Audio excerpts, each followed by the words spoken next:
Estamos de volta com o Pode Chegar. E agora quem está chegando é a minha parceira Isabel Paiva, nossa inspiradora de jornadas. Bom dia! Mas adoro! Adoro esse cabelo liso, maravilhoso. Gostou? Bom Eu adoro dia. esse animal print. Eu também gosto, adoro. Oi? Não, tu tá muito linda, maravilhosa. Toda minha Gata garota. Ai, adoro. A minha irmã que sempre dizia gatosa, a gata idosa. Adoro. Ah, não, para. Gata garota. Gata garota, amei. Ai, sempre essa mesa linda, maravilhosa. Me diz uma coisa, adorei esse cabelo. Tu gostou do teu cabelo? Amei. Saiu satisfeita do salão? Muito. É. Muito. Quem fez a minha cor, o Matheus Tauber, do Tauber Salon. Saí de lá satisfeita com a minha cor, com a textura do cabelo, o cuidado que ele, né? Sim. Emprestou o meu cabelo e o corte também. Saí satisfeita. Que maravilha. E alguma vez, quantas vezes, chefe Ju, Mirka, Cris, mesmo os meninos na barbearia, saíram do salão, foram lá fazer o seu corte, sua cor, fazer sua barba e não gostaram do resultado e ó, calaram a boquita? Muitas vezes. Muitas? Muitas. É verdade. Gostar aquele corte que tu imaginou e daí o cara fez aquilo que ele estava afim e não era uma coisa que conversava contigo e tu ficou quietinha. Quantas vezes tu já engoliu sapo? Que? Aquele Quanto? papo de engolir sapo. A gente saber engole no sapo dia de hoje? A gente engole sapo todos os dias. Gente, né? eu já virei uma sapa. De Adoro. tanto sapo que eu engoli, gente. Uma das vantagens da maturidade é isso, a gente vai aprendendo a engolir menos sapo, sabe? Então, o que eu tô falando, assim, olha, quantas vezes que tu não conseguiu dizer não para o outro, para uma amiga tua, por exemplo, mesmo tu te violentando, um momento que tu não estava podendo, mas tu não conseguiu dizer o não para ela. Já fiz muito isso e não faço mais. Isso foi uma das coisas que eu aprendi na pandemia. Eu não vou mais... quando eu fizer algo por alguém, vai ser de coração espontâneo. Vai ser eu não vou mais a evento, a aniversário, sei lá o quê, a isso, aquilo. Tu não tá afim. Obrigada. Não vou mais. É uma coisa... É uma libertação que eu me dei de presente com a vida e com a pandemia. E tu sabe por que isso? Porque teu sábio tá atuando mais que o teu sabotador. Porque toda vez que a gente não consegue... A chefe Ju é uma, não sabe dizer não pra ninguém. Ela tá se sabotando. Sim. Entendeu? Preciso... E tu sabe qual é o grande sabotador que atua que não consegue lidar com conflito, que não consegue dizer não pro outro. Geralmente ou teve uma infância extremamente feliz... e que foi colocado à parte, a família não deixou que ele visse os conflitos, ou então uma infância com excesso de conflitos. Então tu foge dos conflitos e tu procrastina muito. Quando o nome desse sabotador é esquivo. Quando ele está no nível hard, a gente procrastina pra caramba e a gente não consegue mesmo dizer não para o outro. Eu tenho ele, quando o meu sábio não atua, ele está em nível bem elevado. Mas sabe o que é o pior? Não é nem tu não saber dizer não. O pior é a pessoa para quem tu não diz não, lida com isso como se fosse a tua obrigação, te desacata. Mas a gente só tem o que a gente valoriza. Tolera. Então, Cris, por quê? Porque muitas vezes, além desse esquivo, que é muito alto, quando ele está em nível hard, que tu não consegue entrar no conflito e dizer não, tu tem o prestativo, que provavelmente tu foi uma criança bem manipulada na infância, sabe? A tua mãe, teu pai, teus cuidadores, tu vai para o aniversário, tu tem que beijar todo mundo, tu tem que cumprimentar, tu tem que estar bonitinha, então um entra no outro, perfeccionista, mas o prestativo, e é muito na mulher, tem muito isso, de ser a cuidadora, de só olhar para o outro, de não olhar para si mesma. Lembra que a gente fala da mulher não se colocar na agenda?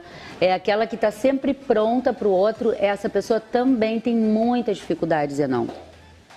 E isso é uma coisa E cada vez, agora, como tu falou, uma coisa muito séria, a pandemia fez as pessoas meio se sacudirem e pararem para pensar um pouco, sabe? Mas tem gente ainda que engatou na primeira e parou de tentar olhar para isso. Inclusive, tem muita criança, ontem agora, domingo eu estava conversando com uma pedagoga, e que ela, em pós-pandemia, agora que as escolas voltaram, tá bem preocupante, viu? Porque a galerinha tá com depressão, muita depressão. E essa idade, 10 anos, ali na quinta série, 10, 11 anos, é uma idade crucial, sabe? Porque ali começa essa pré-adolescência, já entrando numa adolescência. Então, tu imagina, com toda a pandemia, muito medo, né? Essa coisa de tu ter um sabotador, o hipervigilante, porque sempre acha que vai dar tudo errado. Não, é uma coisa que não consegue lidar com o caos, não consegue lidar com o conflito. E nós, pais, temos essa necessidade de proteger os filhos, sendo que eles precisam sim viver essas emoções e cada um de um jeito. Lembra que eu falo sempre, nós temos as emoções, mas um jeito que cada um sente é diferente. E a gente tem que ficar ligado, porque a gente exige demais e essa criança está realmente se adaptando, readaptando a uma vida que abalou todos nós. E a gente acha que porque eles são crianças, vai levar de buenas. Não, e é aí que começa, porque depois lá ao redor dos seus 20 e poucos anos, Cris Bart, entra uma coisa louca na vida. Então é uma galera em clínicas com tentativa de suicídio, com excesso de remédios. As crianças, ela me contou que as alunas dela, mais da metade da aula está tomando remédio antidepressivo com 10 anos. Foi o pós-pandemia, o retorno às aulas, começou a ter fobia social. Por quê? Porque as pessoas têm medo de se relacionarem, de chegarem perto.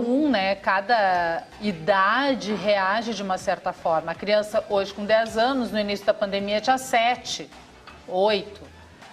Então, e aí começa aquela coisa assim, tu não pode ver ninguém, tu não pode descer, tu não pode brincar, tu não pode ir pra escola, tu não pode ver os primos, tu não pode ver vô, tio, Dilo, tu não pode ver ninguém. O que acontece? Qual é a chave que vira dentro de um ser humano aos 7, 8 anos de idade? Sim. Né? E aquela... Pra gente foi muito difícil, para todos, né? A falta do convívio social, a falta de... Eu fiquei sem ver meus pais mais de um ano. Sim. Ver, assim, tete a tete. E tu imagina a criança, e depois ela é cobrada que ela tem que socializar. Só que eu já tenho um nível de maturidade que eu penso assim, não... Eu não vou ver meus pais, e aquilo eu internalizei de uma forma, assim, eu não vou ver, porque se eu vê-los, estarei colocando eles em risco. Sim. Porque eu saía para trabalhar, claro. Eu tenho essa consciência, não, eu não vou ver, é isso, não posso fazer isso. Não posso colocar meus pais em risco, como muitas pessoas tiveram essa ciência. Mas uma criança vai saber. Eu te digo assim, olha, eu vou te dar um exemplo da minha filha mais nova, quando a gente morava em Uruguaiana, teve um surto de meningite, uma época. Então, nós tivemos que ensinar os filhos a não compartilhar nada. A gente tinha que dizer, não pode beber do mesmo copo, não pode usar a mesma coisa. Então, eles passavam o tempo todo não podendo dividir. Passou, normal. A Manuela, ela era pequena, ela devia ter o quê? Essa idade, 6, 7 anos, um pouco menos talvez. E ali ela internalizou, ela não consegue dividir o copo até hoje. Ela não consegue essa coisa de essa troca para ela, por quê? Porque ficou internalizado nela. Sim, vamos compartilhar uma sobremesa, por exemplo, como se costuma fazer. Tu entendeu? Mas cada um na sua colher. Não tem essa... E aí o que aconteceu? Muitas vezes ela chegava num aniversário ou chegava em algum lugar e não fazia isso, ou não gosta de dar o beijo. E eu sempre respeitei isso, sabe? E aí ela era o que muitas vezes taxada de mal educada, individualista, fresca, bobagem. Entendeu? Então a gente tem que aprender a entender também, tem a ver com a personalidade da pessoa. A gente tem que respeitar essa criança também, desse jeito que ela tem. E a gente tem que ficar atento a essa fobia social que esse pós-pandemia Se já tinha antes, agravou, e se não tinha, adquiriu a partir da pandemia. Fica atenta, essa galerinha aí de 10, 11 anos, então entrando nessa adolescência, eu vou dizer para vocês que fica atenta. Porque por toda a experiência que eu tenho nesses meus 40 anos de vida profissional, mais os meus 60 anos de tempo no mundo, de tudo que eu já vi, de todas as clientes que eu já atendi, de todas as pessoas ali ao redor dos 20 e poucos, dá um boom. Às vezes pode dar lá pelos 17, 18. E depois não adianta a gente chorar, né? Quando o leite já foi derramado. Então a gente tem que ficar ligado. E é por isso, hoje até vamos vender meu peixe aqui, né, Cris? O que eu faço aqui no meu trabalho? Eu criei um método que chama Mentoriza, que eu uno todas as tuas partes, que é uma terapia integrativa. Então eu ajudo a tu ficar de buenas com teu espelho, eu ajudo a tu entender por que tu não consegue dizer não para o outro, por que tu diz não para ti, mas tu não diz não para o outro, por que tu te violenta, por que tu engole tanto sapo, por quê, sabe, ter esses porquês. Para quê? Para tu poder ter uma vida legal, que vale a pena, uma vida que tu tá curtindo viver e aprender, como tu disse, a engolir menos sapo. A gente não precisa passar uma vida inteira, porque a gente não precisa agradar tanto a plateia, porque a gente quer agradar a plateia, porque a gente não se sente merecedor, porque a gente precisa sim se sentir amado. Porque nós temos o medo do julgamento, né? Sim, que é o nosso crítico de plantão, que está sempre ali, que é o nosso sabotador mora, assim. E ele é o protagonista, mas ele não existe sem o outro, né? Então, assim, a gente tem que... Sim, esse tem que, às vezes a gente fala que não, mas tem horas que é positivo. Claro, positivo. Né? E essa positividade, sabe uma coisa que eu vou vir falar aqui no futuro? Sobre a positividade tóxica. Legal, como é? Né? Como é isso? Tem uma coisa que esse negócio que entrou lá nos anos 2000, a lei da atração. Então, em muitos consultórios, as pessoas chegavam desesperadas. Eu tenho que pensar o positivo, eu não posso, porque a gente atrai, o nosso pensamento atrai, pá. E aí, o que acontece? As pessoas acham que ser positiva é estar de buenas o tempo todo, é estar sorrindo o tempo todo. Eu sou uma pessoa extremamente positiva, eu sou uma practitioner de psicologia positiva, cultivo essas coisas dos sentimentos e emoções positivas, mas isso não significa que eu não entre em estado com a minha sombra, não significa que eu não vejo os meus conflitos. E é exatamente essa coisa, fica tóxico porque as pessoas acham que tem que estar feliz o tempo todo e elas não olham para sua sombra.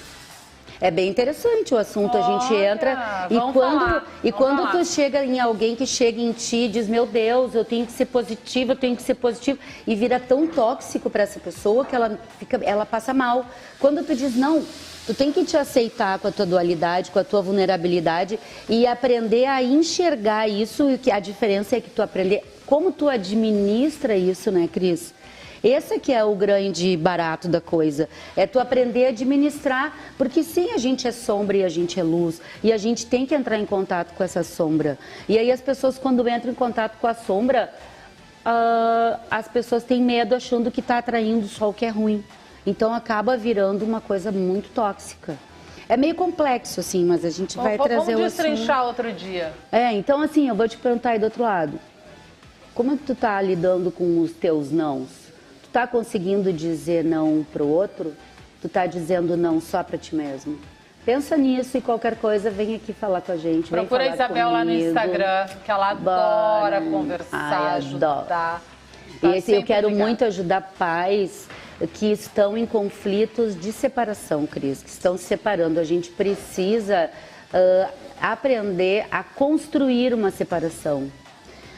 Quando o casal chega a essa conclusão, então eu digo uma coisa, acredita no que eu estou te falando, contrata um profissional para te ajudar a construir essa separação, porque a gente tem que entender que não existe ex-pai, não existe ex-mãe, sabe? Existe o ex-marido e a ex-mulher, mas o filho vai ser sempre filho. E para que depois, no futuro, tu não venha chorar muito em função desse teu filho, vamos aprender a construir. Isso aí. Ô, Isabel, na próxima semana, a gente vai falar de um assunto que eu adoro. que é o etarismo, que chama? Etarismo, ageísmo, velhofobia. Etarismo. Eu também, sabe que eu amo esse assunto, né? Velhofobia. O que dizer de uma pessoa, de uma mulher que olha para outra mulher e diz assim, amiga, não fala que tu tem 40 anos, as pessoas vão te julgar. Mas eu ouço isso direto. Por que não pode falar, gente? Como assim tu diz a tua idade? Por que não pode falar? Por que os homens podem falar a idade e as mulheres não podem falar a idade? Ah, é o medo, né, É uma Cris? ofensa, um soco na cara da sociedade, fazer 50, fazer 60, fazer 40 anos uma mulher? Porque a sociedade, ela não aceita ainda, ela está... Por isso que a gente está aqui. A gente tem que morrer antes, é isso? Então, vamos falar sobre Mas isso não aceita semana o quê? Que a gente envelhece? Exatamente. O que a sociedade... É isso que eu não entendo. Tu entende, chefe Ju? Eu não entendo. Hoje eu vou fazer 40 anos agora, em 26 dias. E eu tô vivendo a fase mais feliz da minha vida. E não tenho vergonha disso. Eu aprendi até com a Isabel, de tanto que ela falou, que a gente não tem que ter vergonha da nossa idade. Não. Não tem que ter vergonha por ser feliz. Exatamente. E não tem que ter vergonha pelas coisas boas e ser grato a isso. Porque antes eu tinha, né? Gente, tô quarentando na minha melhor fase da vida, entendeu? E chega perto que eu tenho energia boa pra distribuir. Entendeu? Que maravilha, fico tão feliz, porque exatamente por isso que eu tenho certeza que eu tô no mundo, sabe? Agora, é para que tu seja, aceitar quem tu é e parar de pedir desculpa por ser quem tu é. E a outra coisa, fico tão feliz porque eu vou te dizer, amiga, eu já tive a tua idade, tu não teve a minha. Aproveita, porque, gente, essa fase dos 40, é uma bela a fase. gente entra e vou dizer que os 50 é maravilhoso. Eu entrei no 60 agora e daqui mais um tempo eu vou vir dizer, curte teu 60, que é maravilhoso entrou no 60 também. sambando na cara da sociedade, Sambando, né, amiga? Olha, só dá uma olhada nela. Não, toda gata garota. Adoro. Eu sempre digo assim, ó, a pessoa fala, meus 26, meus 36, meus o quê? A melhor idade é a idade que tu tem hoje. Hoje. Porque tu sempre vai sentir falta dela. E outra, porque aí a gente vai crescendo e vai aprendendo a entender as escolhas e o que complica é porque tu não aceita. Ter, Isabel, quando eu fiz 35 anos, eu me achei velha. E hoje conheço eu penso, várias de 30 que se acham velhas. Meus 35. Aí quando eu fiz 40, eu me achei velha. Aí então não adianta. A melhor idade é a idade que tu tem. Tu sempre vai sentir no futuro. E que bom se tu tiver um futuro, porque é isso que a gente quer, que as pessoas envelheçam. Eu peço pra Deus me deixar mais tempo no mundo, que eu tenho um monte pra viver ainda. Um dia tu vai sentir saudade dos 40, dos 45, dos 48, dos 50. E vou dizer uma coisa, gente, aceita que dói menos porque só piora. Tá entendendo? Se tu tá achando ruim com 40, tu imagina se tu vai viver até os 90. E aquilo, né, Isabel, a sociedade ainda lida com o envelhecer como uma exclusividade. Fazer 60 anos não é uma exclusividade tua e graças a Deus. Graças a Deus. Fazer 40 não é uma exclusividade da Ju, fazer 50 não é uma exclusividade. Envelhecer não é exclusividade de ninguém. Aí eu não entendo as pessoas, mas é porque tu tá velho. Tá, gente, então tu também vai ficar. E aí tu olha tuas fotos. Vai morrer, então não tem outra. Tu imagina se tu olhar tuas fotos lá com os 35, tava te achando velha. Aí tu olha e diz, meu Deus, como eu era gata, garota. Eu vou te dizer que com... E aí eu me achava velha. Eu vou te dizer pior, com 27 eu me achava velha. Mas isso tem a ver com esses padrões, lembra que a gente falou, né? Muito dos triste. Padrões de família e de coisas que a gente vai e da sociedade, sabe? E aí tu vai vendo, porque as pessoas têm que entender que a projeção de vida aumentou a nossa longevidade, né? Mais tempo no mundo. Porque quando eu era pequena, uma pessoa de 50 anos era velho. De 30? Entendeu? A balzaquiana era de 30, hoje a balzaquiana tá com 50. Até mais. Então mudou, sabe? Eu vou dizer para vocês, a gente tem que entender a sociedade como um todo, né? Eu que adoro estudar sobre comportamento humano, e aí tu vai vendo toda essa transformação. Gente, e eu vejo uma galera muito jovem ainda com pensamentos muito dentro de normas. Vamos abrir essa cabeça, sabe? Encontrar uma galera na noite, na balada, e vai chamar de velho caquético e de não sei o quê. Que legal! Legal é aquele ele que consegue entender isso, porque sabe que quem tá há mais tempo no mundo tá abrindo caminho para ti. E eu vou te dizer, nada nos envelhece mais do que as caixas. Exatamente. Se tu é jovem, Nos rótulos. se tu é jovem aí dos teus 20 e poucos anos e tu só anda com jovens, tu é um velho de 20 e poucos anos. É ou não é? Então, Sabe, ontem eu ouvi botar uma em frase caixa, muito legal. Eu costumo dizer, eu tenho grandes amigos. E entre os meus melhores amigos, um tem 63 anos e o outro tem 25. Ah, eu também, eu transito por toda a galera, eu acho ótimo. Isso que não te envelhece, tu só andar com o mesmo tipo de pessoa, com o mesmo, por exemplo, só com os colegas da TV, só com os colegas da faculdade, só com o colega do escritório, só com o mesmo, isso envelhece uma pessoa. E faz com que tu entre numa tribo, dentro de uma caixinha, e daí tu tem todo aquele comportamento quase como um efeito manada, assim, né? E é muito legal poder conviver e transitar, porque eu adoro conviver com pessoas mais velhas do que eu. Eu também. Eles estão me ensinando o que eu quero ser no futuro ou o que eu também não quero ser, entendeu? O que eu estou construindo hoje. Não, e amizade é troca, a alma não tem idade. Troca, não né? não tem. A gente tem que ser atemporal. Eu adoro ter amigos de todas as idades. Quanta troca que a gente pode ter, né? Quanta coisa que a gente tem, assim, para aprender um com o outro. E também eu acho que uma galera que está mais tempo no mundo, às vezes também meio menospreza quem já tá, quem é mais novo. E tem que entender que tem que aprender. Às vezes os mais velhos se acham os paladinos do saber. Exatamente, Não isso é muito, assim, isso é envelhecedor, isso envelhecedor. sim é envelhecedor. E isso te torna uma pessoa que não é legal de conviver. Então tu tem que pensar assim, olha, o que eu tô fazendo aquilo, tudo que eu vivo, eu gostaria de conviver com uma pessoa como eu. Então, quando tu tiver dúvida, pensa nisso, se tu tem vontade de conviver com uma pessoa assim como tu. Se tu diz ok, tu tá no caminho. Agora, se tu diz que não, amiguinho, amiguinha, tá na hora de dar uma mudada, né? Tá na hora de parar e pensar. É muito desagradável uma pessoa mais velha chegar para um mais jovem e falar assim, ó, é que tu não sabe ainda porque tu é não muito novo. Mas um dia... Tá, gente, olha o que os novos, eu aprendo com a minha neta de 5 anos o tempo todo. É muita lição, é muito de Eles cima pra baixo, ensinam demais pra gente. Tudo é uma troca, porque a gente vem no mundo exatamente para isso, para essa evolução, é a gente trocar. São trocas de experiências, são trocas de vivências, o que cada um em seu mundo tá vivendo. Não importa se tu tem 5 anos, 10, 20, 50, 90. Tu tá sempre aprendendo, até o teu último suspiro. Então, assim, essa coisa dessa arrogância, dessa empáfia, daquela pessoa que acha que ela sabe tudo, amigo, o sábio é aquele que não se diz ser. Não, a gente está sempre aprendendo. Quanto mais tu sabe, mais tu acha que tu não sabe. Já disse nosso grande filósofo, né? Só sei que nada sei. Bem, né? Eu me falo todos os dias isso, olha. Só sei que nada sei. A gente tem que ter... Platão ou Sócrates que falou isso? Ah, Sócrates. É Sócrates? Acho que agora me perdoa. Mas é que os dois, né, são tão... Chefe Ju agora. Pensei que era Chefe Ju. Eu aqui. Chefe Ju, é a Chefe Ju que falou. Chefe Ju. Foi a Chefe Ju que falou. Só sei que nada sei. Tudo que sei que nada sei, né? Ai, adoro. E a guria, me deu um branco. Vou dizer outra coisa. A vida começa aos 40. Essa pessoa sabia muito quando falou. Sabe quando que a vida começa, Cris? Quando a gente para de querer agradar a plateia. É aí que a nossa vida começa. Que aí a gente olha pra gente mesma. Independe se a gente estiver com 40, com qualquer idade. Isso é a teoria do palhaço no circo, né? Então. Ele não tem a pretensão da perfeição. Exatamente. Ele é totalmente vulnerável. Ai, que lindo isso, Cris. Adorei. Sim. Vamos falar sobre isso um dia. Vamos. O trapezista é perfeito, o mágico é perfeito, o equilibrista é perfeito, eles não podem errar. Se eles errarem o show, tá falho.